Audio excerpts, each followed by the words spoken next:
Hi, and welcome to this program about multi-cancer early detection tests, or MCEDs. I'm going to give you information about MCEDs, their role in primary care, and we'll discuss the most recent presented data from ASCO, AACR, and NCCN research conferences with my colleague, Dr. Ethan Schramm. I'm Dr. Candace Westgate, an OBGYN and cancer prevention and early detection specialist. I'm the medical director for the AHEAD programs, helping you and your patients stay ahead of cancer, a population-based program that helps to prevent and catch cancers early for our organization, Adventist Health. I'm also the chief of staff at St. Helena Hospital.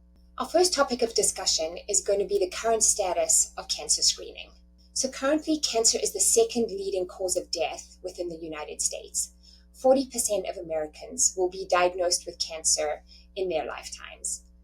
And more than 600,000 lives are estimated to be lost to cancer in 2023. Overall 5-year survival rates with any malignancy is around 68.7% from data looking in 2013 to 2019. 5-year relative survival rates is about 3 times higher for tumors detected at a localized stage than when the detection is at a distant stage or known as metastatic disease. Currently, we have 5 cancer screenings that are routinely recommended by the United States Preventative Task Force, or USPSTF. Breast cancer and cervical cancer screening for women, colorectal cancer screening for both sexes, lung cancer screening for both sexes, and prostate cancer screening for men.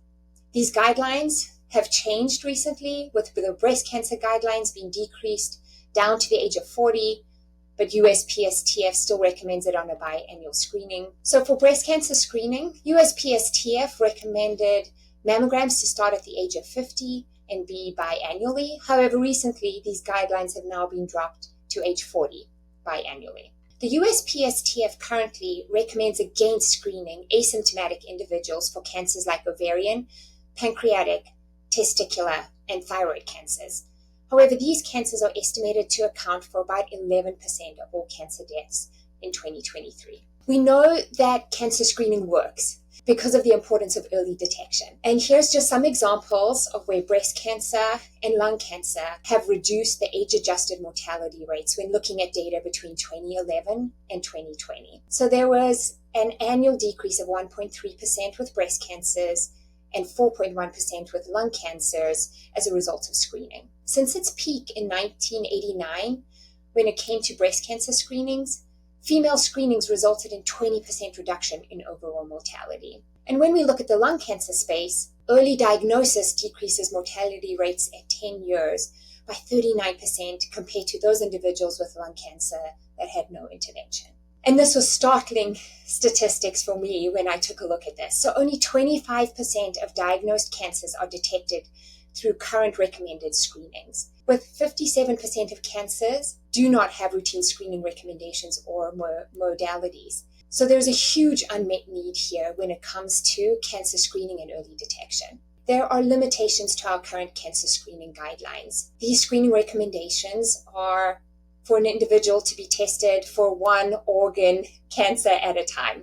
Some populations do not benefit from current guideline recommendations because they are not included in the guidelines. For example, the mortality rate among adults less than the age of 50 with colorectal cancer has increased by 1.2% annually.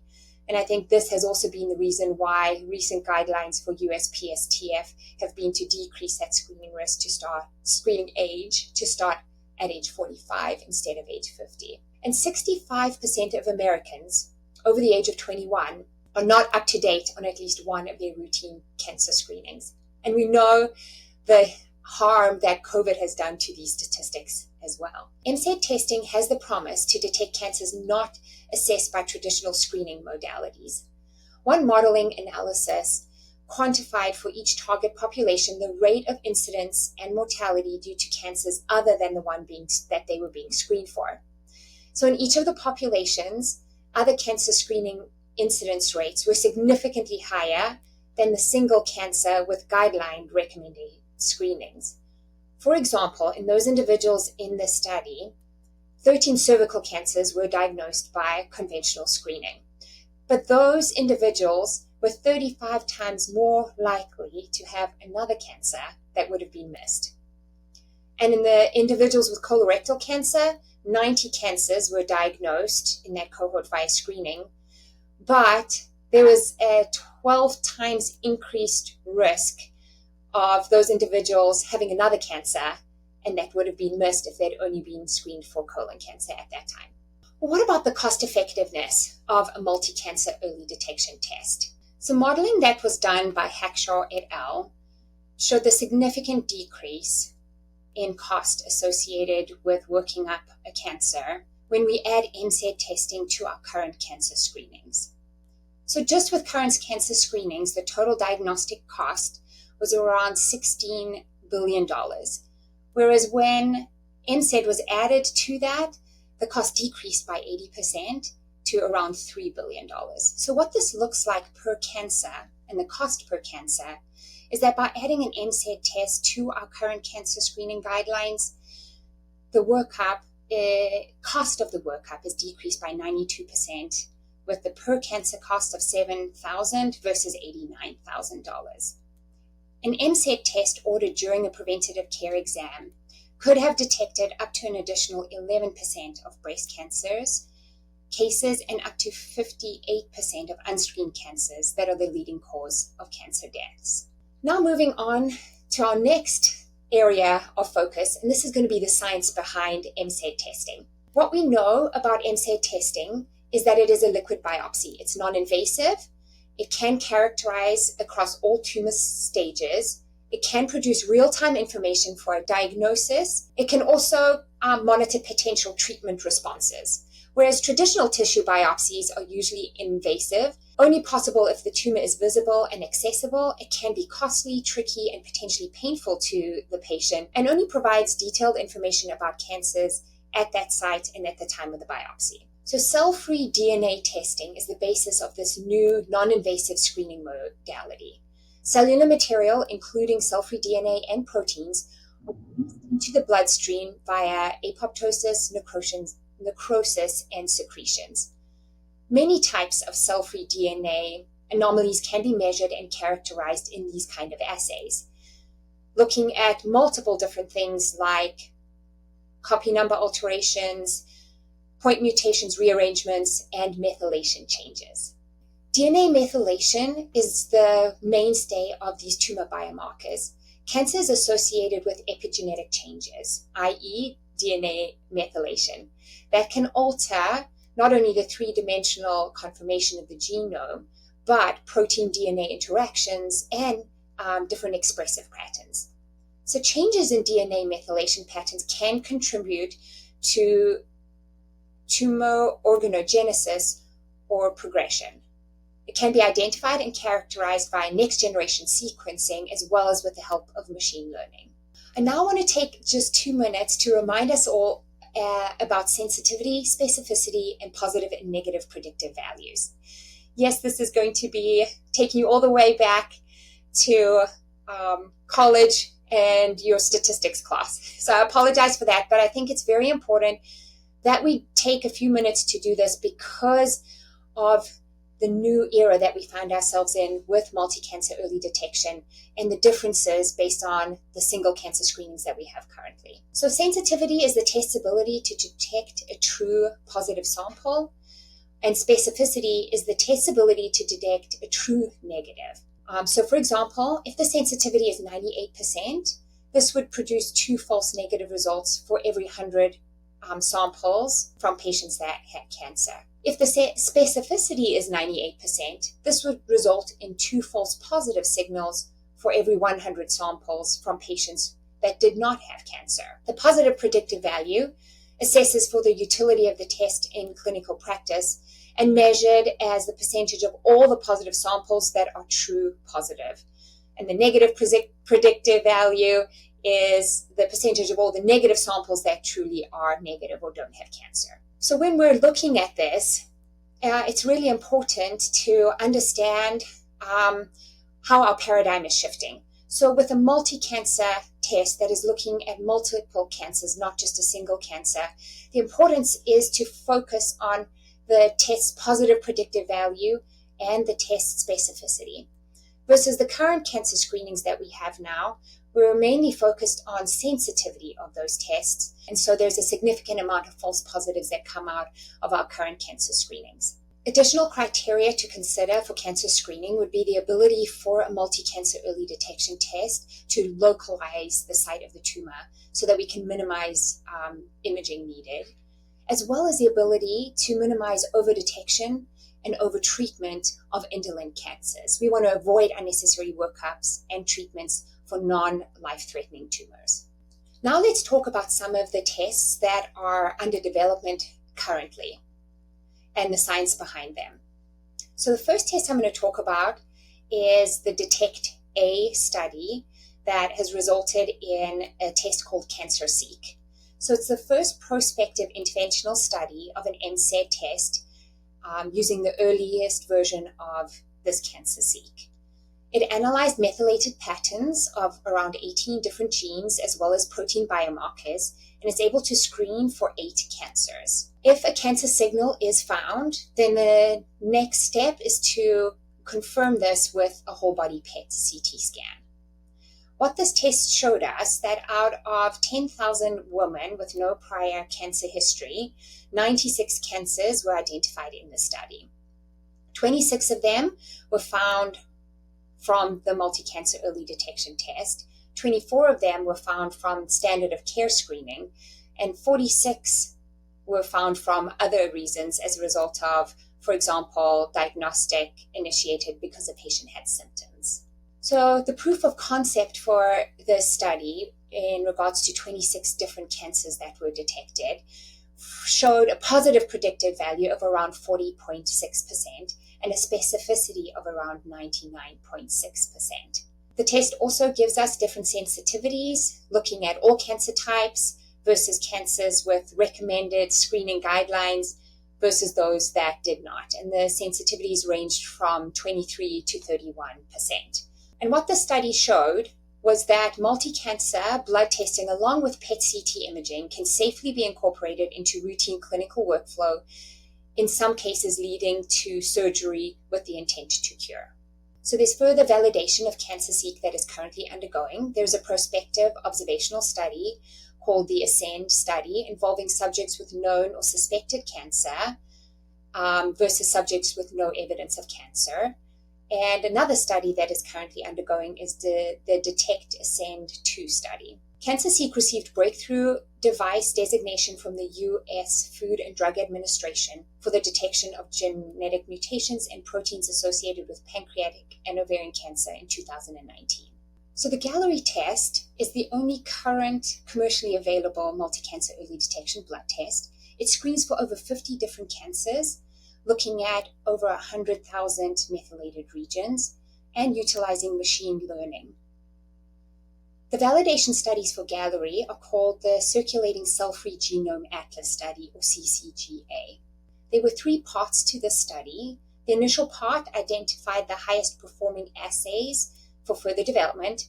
Part 2 was then taking that highest performer, which was the methylation-based assay, and selecting and training their machine learning for the validation process.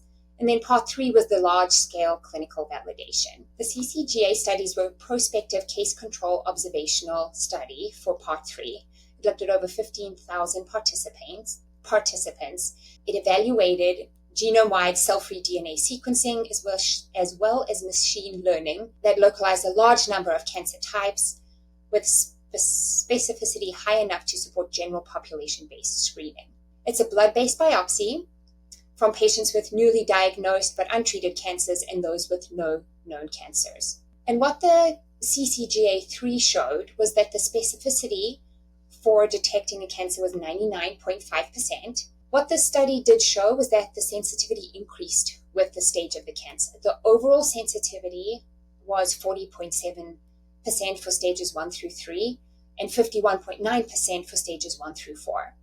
However, a sub-analysis was done looking at just a pre-populated group of cancers, which account for 2/3 of all the cancer deaths within the United States. There were 12 cancers that were picked out from this, and the sensitivity from that was 67%. This test also is able to provide the clinician with a cancer signal of origin. And the CCGA-3 study showed an overall accuracy of cancer signal of origin in true positives of 88.7%. The next study after the CCGA validation studies was the Pathfinder study, and this was testing and refining the Gallery test. It was an interventional prospective study using methylated cell-free DNA to detect cancer and predict the tumor of origin. There were two versions of the test that were evaluated, MCED, and this was eventually refined into MCED-SCR, which was then renamed now as what we know of the Gallery test. Cancer signal was detected in 0.9% of the analyzed participants, and imaging was performed on over 90% of the participants who had a signal. Cancer was confirmed in 25 of the 58 patients who received a positive cancer signal, showing a specificity of 99.5% and a positive predictive value of 43.1%, with an 88% accuracy in predicting signals of origin.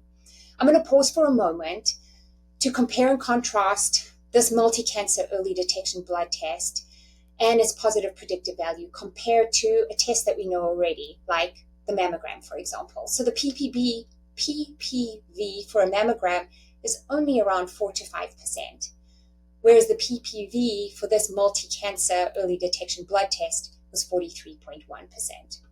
So the conclusion for the Gallery test is that Gallery can detect more than 50 different types of cancer in their early stages with approximately 40% positive predictive value, as well as being able to determine with 88% accuracy the cancer signal of origin. The Gallery test was granted breakthrough device designation in 2019. Gallery has ongoing clinical trials here in the United States as well as in the United Kingdom. There's the STRIVE study, the SUMMIT study, Pathfinder 2, as well as the Reflection study. And there is currently a study with the National Health Service in the United Kingdom looking at about 140,000 individuals aged 50 to 77 years old. They're going to be tested and followed over a course of 2 years, and their outcomes in regards to cancer detected as well as cost savings will be determined. The next MCED test I'd like to talk about is the development and validation of OverC.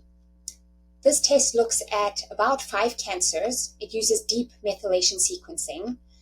And the studies looking at and validating this OverC test are Thunder 1 and 2.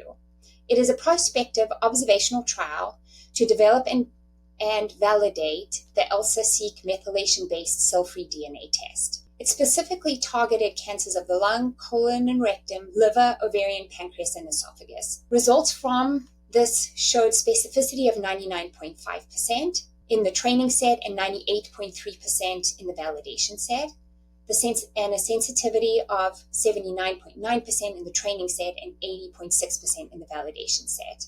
In the case control studies, just looking at lung cancer, there was a 98.9% specificity and 69.1% sensitivity. OverC is currently being examined in ongoing prospective trials, PREDICT and PREVENT, and it was granted FDA breakthrough device designation in January of 2023. PanSEER is another MCED test under development. It screens for 5 different cancers, looking at 595 different methylated regions. In their longitudinal study for validation, over 123,000 healthy participants provided plasma samples for long-term storage and were monitored for cancer occurrence over 4 years. Plasma from 605 asymptomatic individuals analyzed for cell-free DNA methylation, and 191 received a diagnosis of stomach, esophageal, colorectal, lung, or liver cancers within 4 years of their blood draw. PanSEER detected 88% of cancers in post-diagnosis patients with a specificity of around 96%. Cancer was detected in 95% of the asymptomatic patients who later received a cancer diagnosis. I would now like to talk more about how do we implement this in our everyday practice as clinicians. Currently, there is a lack of guidelines when it comes to these multi-cancer early detection tests. So who should be offered this kind of testing, as it is not included currently in any national guidelines or consensus recommendations? Patients who may benefit from MCED testing includes those at higher risk of cancer. So, for example, those just based on age or over the age of 50, those with a family or personal history of cancer, those with a history of childhood cancers, those with known genetic mutations and cancer predisposition syndromes, or those with significant risk factors, for example, firefighters, those that have a smoking history or liver cirrhosis, for example. So who is not eligible for this testing? This testing has not been tested in the pediatric population, so no one under the age of 21. Also, pregnant patients or those with an active cancer diagnosis or treatment within the last 3 years. MCED testing should be used to complement the recommended screening approaches to identify cancers, not as a replacement for our current screening guidelines. So here are some considerations for you as practitioners when you're discussing MCED testing with your patients. We know that there is advantages as well as disadvantages to this kind of testing. So the advantages include increased and early cancer detection rates. Trials demonstrate improved efficiency of testing with increased positive predictive value and decreased number needed to treat compared to our current screening guidelines. Screening of organ sites currently without screening modalities. This testing screens for multiple cancers at one time, and it's a less invasive procedure. However, there are some possible disadvantages. It's currently not covered by most insurances. Having a result of no cancer signal detected does not rule out future cancer diagnosis, as the sensitivity is limited. Consequential cancers found sooner, but patients may not live longer as a result of the earlier detection. There may be some harm from unnecessary diagnostic procedures due to that 0.5% false positive rate, and overdiagnosis and overtreatment of cancers that would have otherwise never bothered that patient. Let's talk a little bit more about where we are currently with the state of coverage for this test by insurances.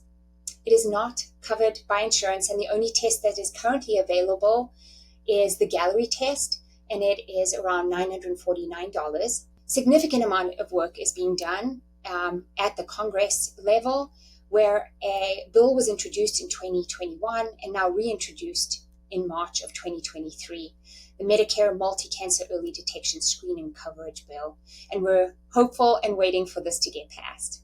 Additionally, with the help of the Cancer Moonshot Initiative, President Biden did report the development plan to quickly evaluate, utilize the utility and the benefits of MCED testing. This Cancer Moonshot Initiative was reported in early 2022 with the added goals of reducing cancer death rates by half within 25 years and improving the lives of patients with cancer and cancer survivors. The NCI is also working on this. They have a Vanguard study on multi-cancer early detection where they're evaluating MCED assays for the purpose of cancer screenings. To order an MCED test for your eligible patients, test requisition can be used via their portal or email or even a paper copy. The kit includes 2 10 ml blood tubes for collection, and both tubes need at least 3 mLs of blood to be injected in them. And it needs to be collected and stored in a specific test kit that protects the sample against temperature variations. The results are given to providers within 10 business days of the sample collection via an online portal or an automatic fax notification to your office directly. If the results come back cancer signal detected, then the diagnostic evaluation will then start. As a reminder, these tests are just screening tests. So based on the cancer signal of origin that is returned, there is specific data supporting the specific tests that would be needed. For example, blood work versus imaging that could be used to work up that specific cancer detected. So here are some examples for us to consider. If a cancer signal detected came back with colorectal as the site of origin, the next step would potentially be some blood work, including a CBC, as well as imaging tests like a colonoscopy. If an ovarian cancer signal came back positive, again, there's blood work that could be considered, like a CA-125, for example, and then imaging in regards to a pelvic ultrasound that could then also include, after that, an abdominal CT scan. Other cancer signals of origin could include the bowel and the liver, and for these, again, blood work, but ultrasounds and CT scans, as well as GI referral, would be the progression of the workup for these kind of signals.